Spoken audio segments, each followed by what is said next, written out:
ನಮಸ್ಕಾರ ಎಲ್ರಿಗೂ, welcome to Aqua Bro Kannada. ಕರೆಕ್ಟಾಗಿ 25 ವರ್ಷ ಮುಂಚೆ ಫ್ಲವರ್ ಹಾರ್ನ್ ಅನ್ನೋ ಫಿಶೇ ಇರಲಿಲ್ಲ. 1993 ಇಂದ 1996 ಮಲೇಷ್ಯಾಲಿ ಒಂದು ಎಕ್ಸ್ಪೆರಿಮೆಂಟ್ ನಡೆಯುತ್ತೆ. 2 ಫಿಶ್ನ ಅಮೆರಿಕಾಯಿಂದ ಎತ್ಕೊಂಡ್ಬರ್ತಾರೆ. ಒಂದು ಮೀನು ಬಂದು ನಾರ್ತ್ ಅಮೆರಿಕಾಕ್ಕೆ ಸೇರಿದ್ದು, ಇನ್ನೊಂದು ಮೀನು ಬಂದು ಸೌತ್ ಅಮೆರಿಕಾಕ್ಕೆ ಸೇರಿದ್ದು.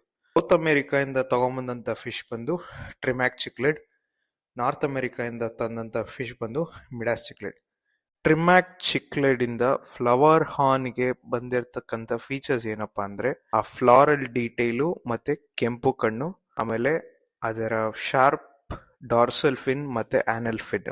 ಮಿಡಾಸ್ ಚಿಕ್ಲೆಡ್ ಇಂದ ಬಂದಿರತಕ್ಕಂತ ಫೀಚರ್ಸ್ ಏನಪ್ಪಾ ಅಂದ್ರೆ ತಿಕ್ಕಾಗಿರೋ ಬಾಡಿ, ಚೆನ್ನಾಗಿರೋ lip, high selling point. Flower ಹಾರ್ನಿನ ಹೈ ಸೆಲ್ಲಿಂಗ್ ಪಾಯಿಂಟ್ ಬಂದು ಹಂಪ್.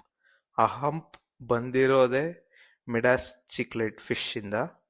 ಬೈ ನೇಚರ್ ಟ್ರಿಮ್ಯಾಕ್ ಮತ್ತೆ ಮಿಡಾಸ್ ಚಿಕ್ಲೆಡ್ ತುಂಬಾನೇ ಅಗ್ರೆಸಿವ್ ಫಿಶಸ್. ಅದರ hybrid flower horn cichlid. Hybrids normally ತುಂಬಾನೇ ಅಗ್ರೆಸಿವ್ ಆಗಿರುತ್ತೆ, ಇದು ಸ್ವಲ್ಪ ಜಾಸ್ತಿನೇ ಅಗ್ರೆಸಿವ್ ಮೀನ್. ಇದಕ್ಕೆ ಬರದೇ ಇರೋಂತ ಕಾಯಿಲೆನೇ ಇಲ್ಲ, ಎಲ್ಲಾ ತರ ಕಾಯಿಲೆನೂ ಬರುತ್ತೆ ಇದಕ್ಕೆ. ವಿಕ್ಟೋರಿಯಲ್ ಫಿಶ್ ಅಷ್ಟೂ ಇದು ಆಚೆ ನೋಡೋದಕ್ಕೆ ತುಂಬಾ ಚೆನ್ನಾಗಿದ್ರು ಎಲ್ಲ ಇಂಟರ್ನಲ್ ಆರ್ಗನ್ಸ್ ಎಲ್ಲ ಹೋಗಿರುತ್ತೆ ಅಂತಾರಲ್ಲ, ಆ ಥರ ಮೀನಿದು. ಮುಂಚೆ ಬರುವಂತ ಫಿಶಸ್ ಇಷ್ಟ 15 ರಿಂದ 16 ವರ್ಷ ಬದುಕ್ತಿತ್ತು. ಇವಾಗ ತೋರಿಸ್ತಾ ಇದೀನಲ್ಲ, ಈ ಮೀನ್ ಬಂದು ತುಂಬಾನೇ ದೊಡ್ಡದಾಗಿದೆ. ಹಂಪ್ ಅಷ್ಟೊಂದು ದೊಡ್ಡದಾಗಿಲ್ಲ ಅಂದ್ರೂ ಮೀನ್ ತುಂಬಾ ದೊಡ್ಡದಾಗಿದೆ.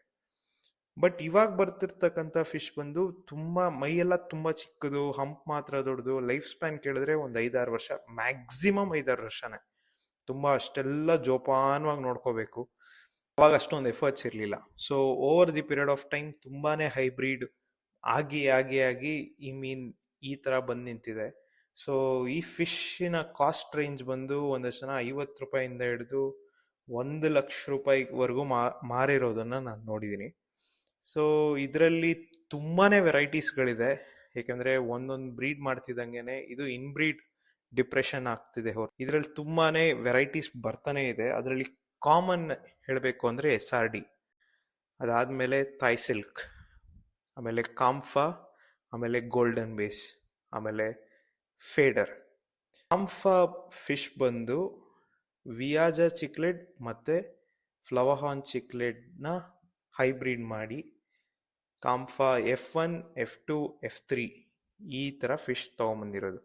ಸೊ ಒಂದು ಹೈಬ್ರಿಡ್ನೇ ಮತ್ತೆ ಇನ್ನೊಂದ್ಸತಿ ಹೈಬ್ರಿಡ್ ಮಾಡಿರೋದೆ ಕಾಂಫಾ F1, F2, F3. ಈ ಫಿಶ್ನ ಬ್ರೀಡ್ ಮಾಡೋದು ಸ್ವಲ್ಪ ಕಾಂಪ್ಲಿಕೇಟೆಡ್, ಬಟ್ ಎಫರ್ಟ್ಸ್ ಹಾಕಿದ್ರೆ ಈಸಿಯಾಗಿ ಬ್ರೀಡ್ ಮಾಡ್ಬೋದು.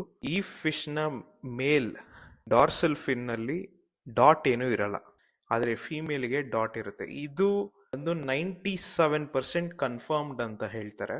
ಇಲ್ಲ 100% ಕನ್ಫರ್ಮ್ ಬೇಕು ಅಂತ ಅಂದ್ರೆ ಆ ಮೀನ್ನ ಉಲ್ಟಾ ಮಾಡಿ ಅದ ಜೆನೈಟಲ್ ಪಾರ್ಟ್ ನ ನೋಡಿದ್ರೆ, ನೀವು ರೈಟ್ ಸೈಡ್ ಅಲ್ಲಿ ನೋಡ್ತಾ ಇರೋದು ಮೇಲ್, ಲೆಫ್ಟ್ ಸೈಡ್ ಅಲ್ಲಿ ನೋಡ್ತಾ ಇರೋದು ಫೀಮೇಲ್. ಇದೇ ಡಿಫ್ರೆನ್ಸ್. ಅಂದ್ರೆ ಮೆಚ್ಯೂರ್ ಸ್ಟೇಜ್ ಅಲ್ಲಿ ಹಂಪು ಮೇಲಿಗೆ ಮಾತ್ರ ಬರುತ್ತೆ. ಫೀಮೇಲ್ಗೆ ಇವಾಗ ಹೈಬ್ರಿಡ್ ಆಗಿರೋದ್ರಿಂದ ಫೀಮೇಲ್ಗೂ ಸ್ವಲ್ಪ ಲೈಟ್ ಆಗಿ ಹಂಪ್ ಬರಕ್ ಸ್ಟಾರ್ಟ್ ಆಗಿ ಹೋಗಿದೆ. ಈ ಮೀನಿನ ರಿಕ್ವೈರ್ಮೆಂಟ್ಸ್ ಏನಪ್ಪಾ ಅಂದ್ರೆ ಫಸ್ಟ್ ದೊಡ್ಡ ಟ್ಯಾಂಕ್, ಆಮೇಲೆ ತುಂಬಾ ಹೆವಿ ಫಿಲ್ಟ್ರೇಷನ್ ಇರಬೇಕು. ಅದಾದ್ಮೇಲೆ ಟ್ಯಾಂಕ್ ಮೇಟ್ಸ್ ಬಂದು jaguar cichlid, green terror cichlid ಅಥವಾ ಆಸ್ಕರ್ಸ್ ಚಿಕ್ಲೆಡ್, ಈ ತರ ಸೆಂಟ್ರಲ್ ಅಮೆರಿಕನ್ ಚಿಕ್ಲೆಡ್, ಇಲ್ಲಾಂದ್ರೆ super aggressive fishes devil, Midas, trimac ಈ ತರ ಫಿಶಸ್ ಬಿಟ್ರು ತುಂಬಾನೇ ಚೆನ್ನಾಗಿರುತ್ತೆ. ನೀವು ಶಾಪಲ್ಲಿ ನೋಡಿದಾಗ ಒಂದೊಂದೇ ಮೀನುಗಳಿರುತ್ತೆ. ಅದು ಆಲ್ರೆಡಿ ಗ್ರೋನ್ ಅಪ್ ಆಗಿರೋದ್ರಿಂದ ನೀವು ಅದನ್ನ ಎತ್ಕೊಂಡ್ಬಂದು ನಿಮ್ಮ ಮನೇಲಿ ಬಿಟ್ಟಾಗ ಬೇರೆ ಎಲ್ಲಾ ಫಿಶಸ್ನು ಈ ಫಿಶ್ ಅಟ್ಯಾಕ್ ಮಾಡಕ್ ಸ್ಟಾರ್ಟ್ ಆಗುತ್ತೆ. ಅದೇ ನೀವು ಚಿಕ್ಕ ವಯಸ್ಸಿಂದನೂ ಒಂದೇ ಟ್ಯಾಂಕಲ್ಲಿ, ಒಂದು ದೊಡ್ಡ ಟ್ಯಾಂಕಲ್ಲಿ ಬೆಳೆಸ್ತಾ ಬಂದ್ರೆ ಈ ಮೀನು ಅದ್ರ ಜೊತೆನೆ ಈಸಿಯಾಗಿ ಬೆಳ್ಕೊಂಡು ಬರುತ್ತೆ, ಯಾವುದನ್ನು ಕಚ್ಚಕ್ ಹೋಗಲ್ಲ.